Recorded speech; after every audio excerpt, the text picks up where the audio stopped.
Hey everybody, so welcome back to Jim Bob's Garden. So today I want to talk about fruit trees. Alright, I want to show you this here. This is a Florida Prince peach tree. And you can see I've got nice peaches coming up. Man, I've got them all over the place. They're all up here. And in fact, come around over here. You see I got more here, more there. And the leaves are really just starting to come out. Good and strong. A couple of them have fallen off and some have dried up, like that one just fell.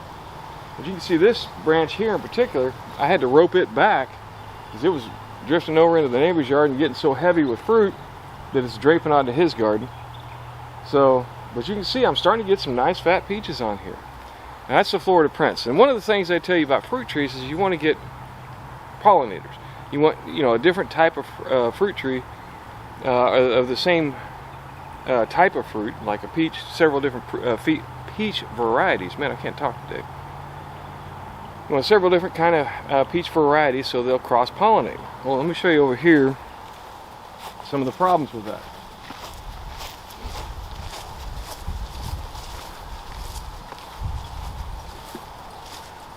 So now this is one of my oldest fruit trees. It's another peach tree, and I can't remember if this is a Florida King or a Florida Queen. But you can see I've still got blooms coming on this one. It's way behind the other. The blooms are starting to mature into fruit, but there's no way they would cross-pollinate because by the time this one bloomed out, that one was done. Already bloomed and already starting to form fruit. I mean, come over here, I'll show you this other. Oh, and by the way, this one didn't fruit last year, but I pruned it back pretty severely. And man, it really started fruiting this year. So I think I'll get a good crop of fruit, which leads me to believe, from my limited experience, that pruning fruit trees is actually a good thing and will help with the production. All right, so let me take you over here and show you this one. So the last one, the last fruit tree that I showed you there was like I said, either Florida King or Florida Queen. I can't remember which one's which. But this one is the other one, and you can see it's just now really starting to bloom out. It has no leaves yet. Just these two little leaves right there. And these are the same age. And that one is twice as big as this one, if not 3 times. And it has just not really liked it where it's at. Now, that's probably having more to do with the soil, though I have consistently put wood chips around it and let them rot down. I put compost on it, try to get it growing. But one of the things I really wanted to show you is this. So what will happen is you will get suckers that come up. Okay, now most of these fruit trees are what's called grafted. So what they do is they take a tree like this, a smaller one, and they'll cut it, split the trunk with a knife, and they'll take another type of fruit tree and put it in there, tape it up, bind it together, and they will grow together. And the idea is that the rootstock is a healthier, stronger fruit tree that will survive better and produce a better, stronger tree. But the upper portion is going to be one that produces a better tasting, a more flavorful fruit. So when you get these suckers like this, one, it can hinder the growth. You can see a lot of the growth is going into this sucker. So I'm going to try and snap that off, take it out, and I'll keep them trimmed back so that doesn't grow. 2, this is coming off the rootstock. So this particular fruit tree, or this branch off of that fruit tree, will be the rootstock, which is probably not as good tasting, probably not as good a fruit. It makes a better, stronger tree because the roots will survive better in the cold weather and so on, but it won't do the fruit as well. I'll show you a really good example of that over here. So this is my avocado tree, and this is a avocado joey, which is supposed to do a really good job in the cold. But as you can see, not so much. It did not survive. We had like 2 days in the 20s, and on either side a couple of freeze days in the very low 30s. But you can see the root is coming back. Now if you look right here, you can still see where that graft was done. So here's where they had split the trunk, and they inserted right around where this tape is, and they inserted another tree inside of there. And this portion here is a new type of avocado tree that will produce the better tasting fruit, whereas this is the stronger and more healthy rootstock that will hopefully promote growth and keep it growing.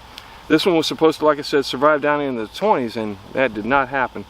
Could have been because it just didn't grow as much as I'd hoped it would. But I'm going to go ahead and I'm going to let one of these, I'll cut one of these back, and I'll let the rootstock grow up on this one because the rest of it looks dead.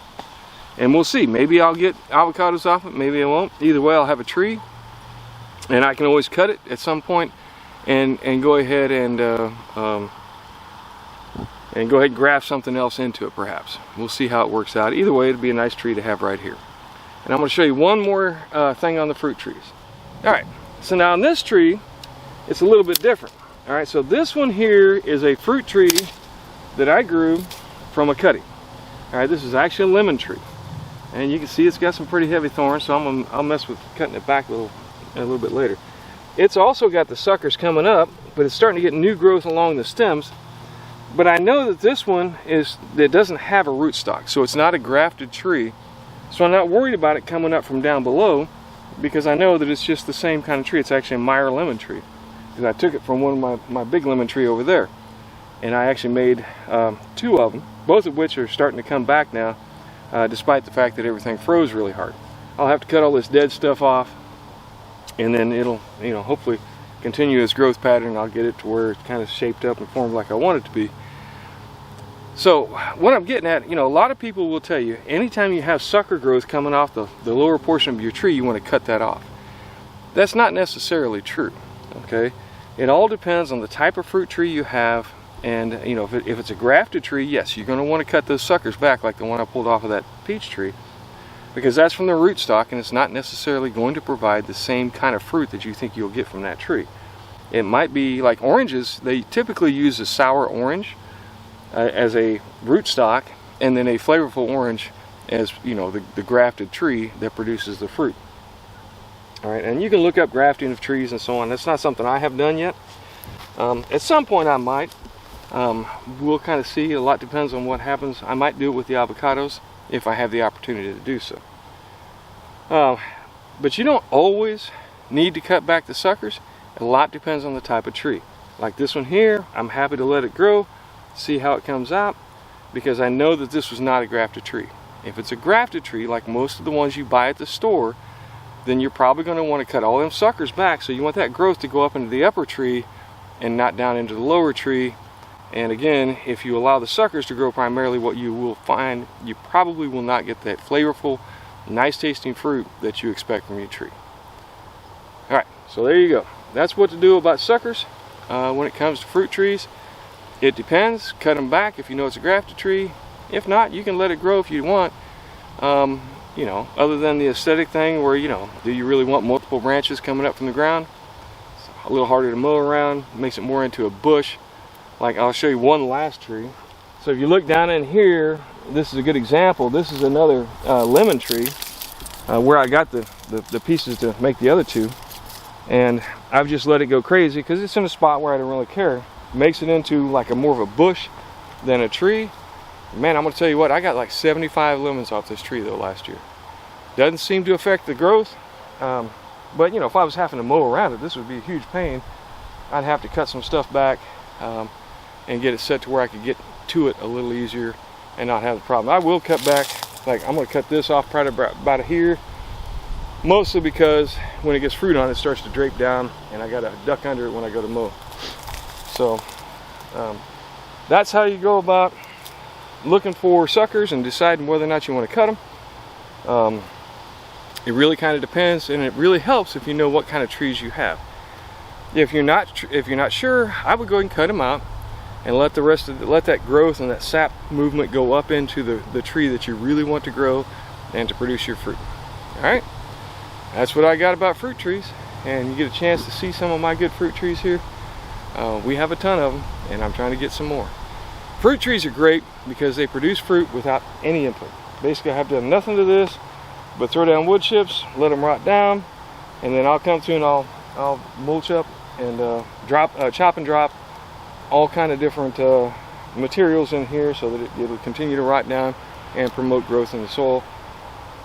Other than that, they pretty much just grow on their own. At least mine have so far. All right, I don't use fertilizer or anything like that. You can grow fruit, as you saw with my peach tree, without any sort of fertilizer, and it makes a really delicious, nice peach.